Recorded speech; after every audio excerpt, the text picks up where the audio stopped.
Hi guys, so today we are going to model sedimentary rocks. So I have my three colors of Play-Doh and those are going to represent three different rocks because the way that sedimentary rocks are formed is by other rocks breaking down and that sediment being eroded and deposited into layers, compacted and cemented, and it creates a brand new rock. So we're going to look more closely at those processes. So I have three rocks. Okay, and if you don't have the plastic cup, that's okay. You can just put everything in a pile. It'll work just fine. Okay. All right, so our first step in sedimentary rock formation is weathering, right? We've talked about this before where rocks break down into smaller pieces. So we're going to weather each of our rocks. We're going to break them down, and I'm going to go one color at a time, and you're just going to pinch and drop. And like I said, if you don't have your plastic cup, just start dropping them in a little pile on your table or on your work area. So I'll give you, you can pause this video to give everybody time to break down the rock. We're going to break down this whole color and then we're going to go to the next one. So as we are pinching off little pieces, these little pieces are representing our sediment, which are tiny pieces of broken down rock. And of course, by breaking the rock, we are weathering it.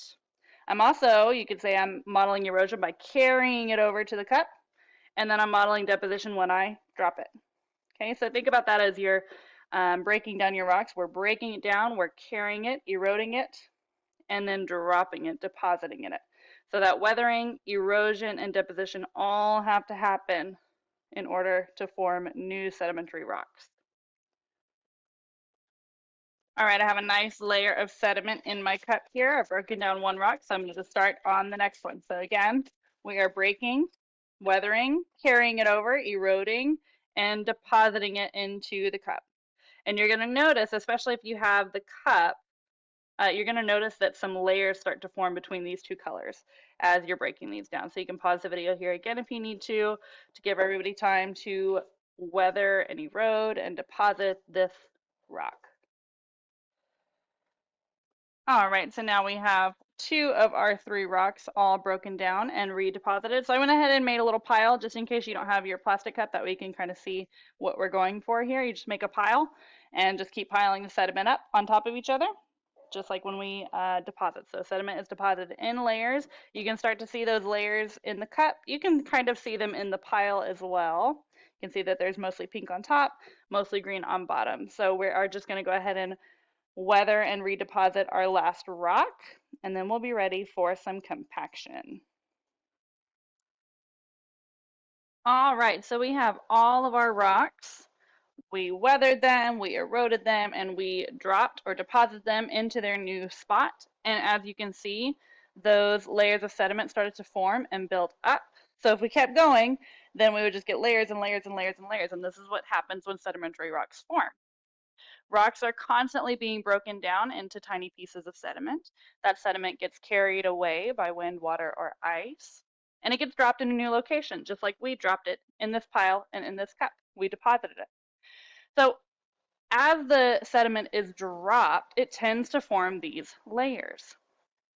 And as time passes, as lots of time passes, more and more and more layers build up, and all those layers get really heavy. Think about if you were at the bottom of a human pyramid, if you had somebody standing on your shoulders. It's pretty heavy being on the bottom, right? There's a lot of weight on you. So the more that these layers build up, they create lots of pressure pushing down. They create lots of weight and they push down on those layers at the bottom. It's heaviest for the layers at the bottom. And so as time passes and as more layers build up, those layers start to press and create pressure and compact those layers. So we're going to model that compaction right now. So keep in mind the word compact. Compact is something small, means something small.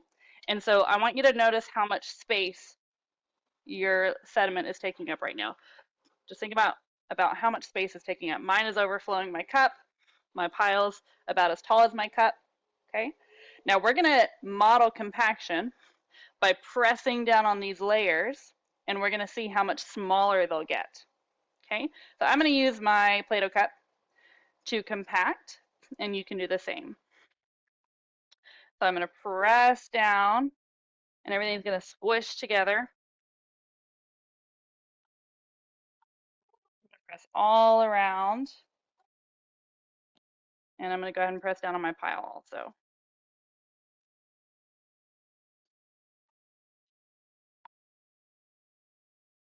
So by pushing down on the layers, we're actually modeling the process of compaction. Compaction, when we're talking about sedimentary rocks and we talk about compaction, we just mean that those layers are getting squeezed together and made smaller. Like how much less space the layers are taking up now. Same here. My pile was really tall and now it's really skinny. So when compaction happens, you're taking something, squishing it and making it smaller. And so for sedimentary rocks, when compaction happens, we are making the rock smaller. It's taking up a lot less space after it is compacted. So as we were compacting, something else was happening. All the sediment was sticking together. Look, it would be very hard to separate this now, right? Because everything is stuck together.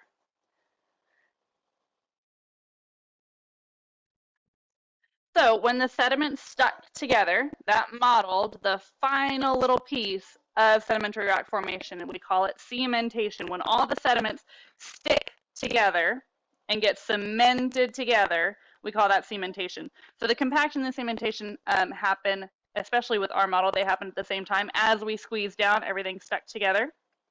So we were modeling both those processes. So remember, we modeled weathering when we broke down our rocks. We modeled erosion whenever we carried those little pieces of sediment over to a new spot, right? And then when we dropped those pieces of sediment, we were modeling deposition. So all those processes have to happen because that is how we get sediment to make the sedimentary rock.